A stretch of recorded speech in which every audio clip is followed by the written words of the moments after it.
Bernard, can you tell me a little bit about your work with Preston City Council and how the collaboration with In Certain Places came about? I'm Deputy Chief Exec. Part of my responsibility is the Arts and Culture Strategy and the Arts and Culture Framework for the City of Preston, and we collaborate with a number of organisations to bring arts and cultural events, and In Certain Places is one of those organisations. How long have you been working on the In Certain Places project? We work on it on a project by project, so I think this is probably about the third project that I've been involved in, but only minor involvement on the other two.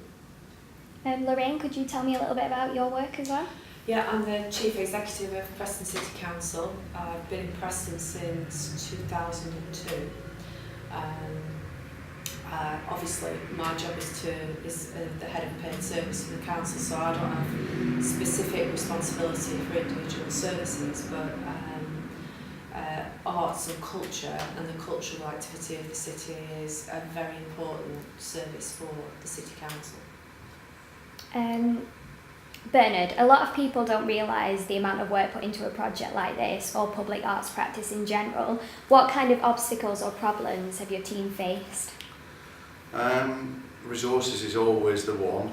Finding enough money to do these projects, and finding the right ideas and the right activities is always a problem. One man's art is another man's not very nice experience, for want of a better phrase. So, notwithstanding the project barriers, weather, etc., our difficulty in Preston is really, I think, that we haven't got a coherent arts and culture partnership where we can bring all the partners from all the arts and culture sector together so that we can work together on these projects and benefit from the cross-fertilisation of ideas. And that's something that the council is really keen to put in place moving forward. The design for Harris Flights features a performance space for community groups as well as professional performers. What are some of the benefits of this in your opinion? We certainly want to involve our community and community arts groups in being able to put on public performance. The Harris Flight is a fabulous opportunity to kick-start this. We are moving forward wanting to put on the Flag Market, which is a fabulous performance space for Preston, a series of performances of community arts events, cultural events throughout the summer, and we're trialling that going forward this year, and we hope it'll be a regular feature of Preston moving forward. Lorraine, what do you hope that the audience and the City of Preston will take away from Harris Flights? Well, I hope there'll be an element of surprise.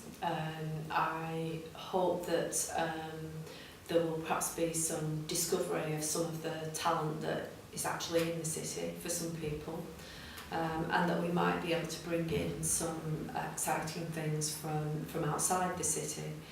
But the main thing really is we want to encourage people's engagement in cultural activity, open up new experiences to them, some of which I'm sure they'll love and some of which they may say, well, that's not for me. But as Bernard says, we're also very keen to encourage participation. We'd like to see this as an opportunity for some of our homegrown talent, of which there is plenty in Preston, to use this as a blank canvas to offer to people the activity that there is in Preston, and to really start to sow the seeds of that collaboration that Bernard talked about. After a successful programme of Guild celebrations last year, do you hope that the Harris Flights will build on the legacy of the Guild and reaffirm Preston as a cultural destination? Yes, I mean, what we were aiming for with the Guild, obviously we were hoping for a very successful Guild, a big community celebration. The council wanted to work with other people to deliver the Guild that Preston expected, and I think the council and its partners in all the community that took place, that took part in the Guild, did deliver against that objective. We knew that when we came out of Guild year that we'd certainly have a challenge to sustain that level of activity, because we just did not have the resources to keep that going moving forward. But our objective has been to say we would like to bring activity into the city centre. We would like to have on offer in the city centre on a regular basis some sort of cultural, leisure, entertainment experience, as part of the reason for being of the city centre, as a draw to bring people in. And that the Harris Flights is really the first one of those post-Guild experiences.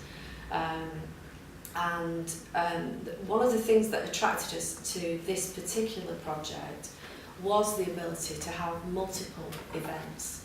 So you've got this temporary structure that provides you with the canvas, and it's now up to there's some programming that we will bring in professionally and organised from outside, but really the challenge is there for the community to use it, to see it as a real opportunity for them to perform, to offer up whatever they want to.